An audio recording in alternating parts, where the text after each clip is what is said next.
Assalamualaikum warahmatullahi wabarakatuh. Salam sejahtera bagi kita semua. Yang saya hormati Ibu dosen Bu Evi Susanti serta rekan-rekan saya di kelas B2 non-reguler.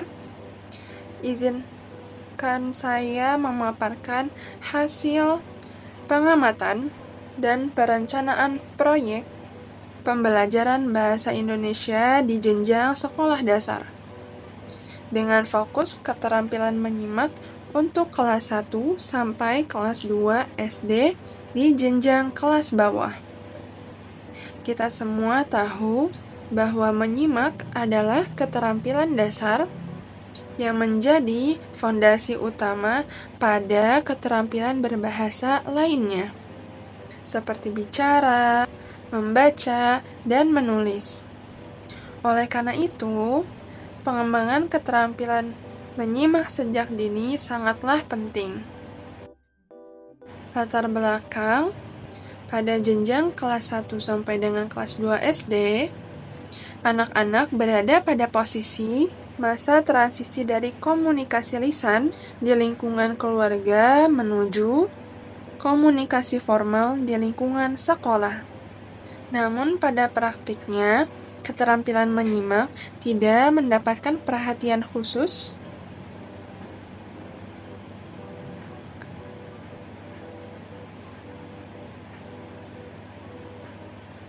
bukan sekadar mendengar pasif, melainkan memerlukan konsentrasi, pemahaman, dan juga daya tangkap yang baik.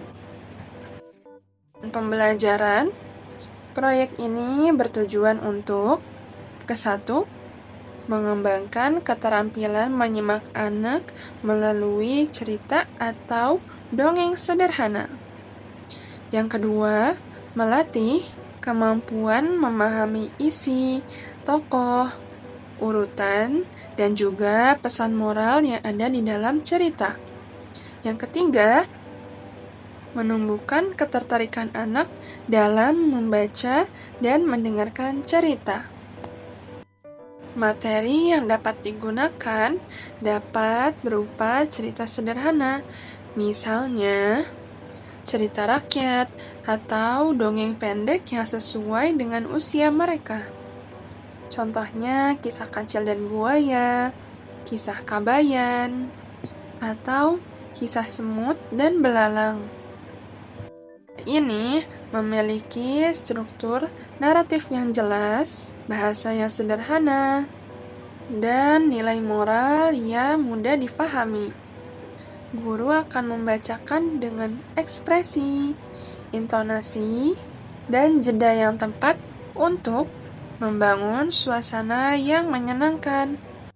Pembelajaran yang digunakan meliputi: pertama, menyimak cerita secara langsung. Guru menceritakan sambil memperlihatkan gambar atau ilustrasi. Kemudian, anak diminta untuk duduk dengan tenang, menyimak, dan fokus. Yang kedua, diskusi ringan pasca cerita. Setelah cerita selesai, anak diberikan pertanyaan ringan, misalnya, siapa saja tokoh yang ada di dalam cerita tersebut? Atau apa yang terjadi di awal cerita? Yang ketiga, bisa juga nanyain pelajaran apa yang ada terkandung dalam kisah tersebut. Yang ketiga, permainan menyimak. Misalnya, permainan tebak tokoh atau urutan gambar berdasarkan cerita, karena ini melatih daya ingat dan memahami anak. Yang keempat, membuat gambar cerita. Anak diminta menggambar favorit bagian dari cerita, lalu menjelaskan gambar mereka secara lisan. Hal ini dapat mengintegrasikan kemampuan berbicara dan juga kemampuan menyimak dari peserta didik.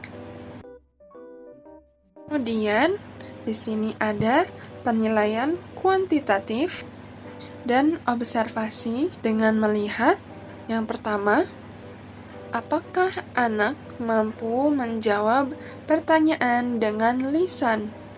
Kemudian, yang kedua, apakah anak mampu menceritakan ulang isi dari cerita tersebut menggunakan bahasanya sendiri?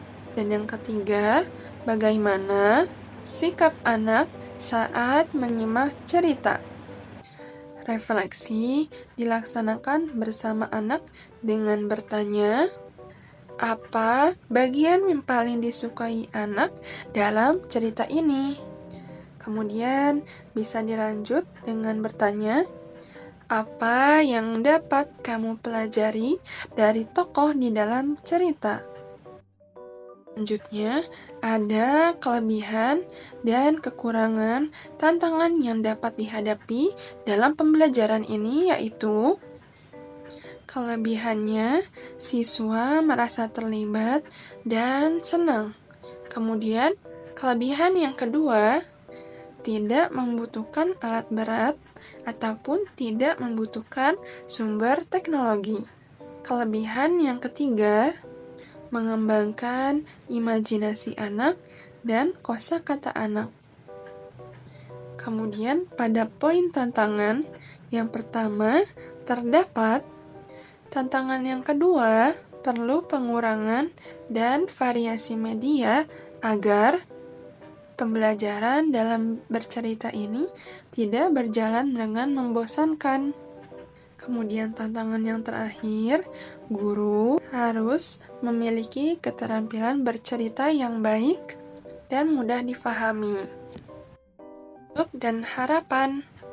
Sebagai penutup, saya ingin menegaskan bahwa keterampilan menyimak adalah pondasi utama dalam berbahasa yang lancar di masa depan. Dengan memberikan ruang bagi anak untuk menyimak cerita sederhana secara menyenangkan dan bermakna, kita tidak hanya membentuk kemampuan berbahasa, tetapi juga membentuk karakter dan empati mereka. Harapan saya, pembelajaran video ini tidak hanya bernilai pada akademik berbahasa, tetapi juga untuk membentuk pribadi sang anak secara menyeluruh. Baik, teman-teman, sekian yang bisa saya sampaikan. Terima kasih sudah menyimak video pembelajaran saya. Saya Halimah Nur Aini dengan NIM 24060376. Izin pamit mengundurkan diri. Wassalamualaikum warahmatullahi wabarakatuh. Sampai ketemu.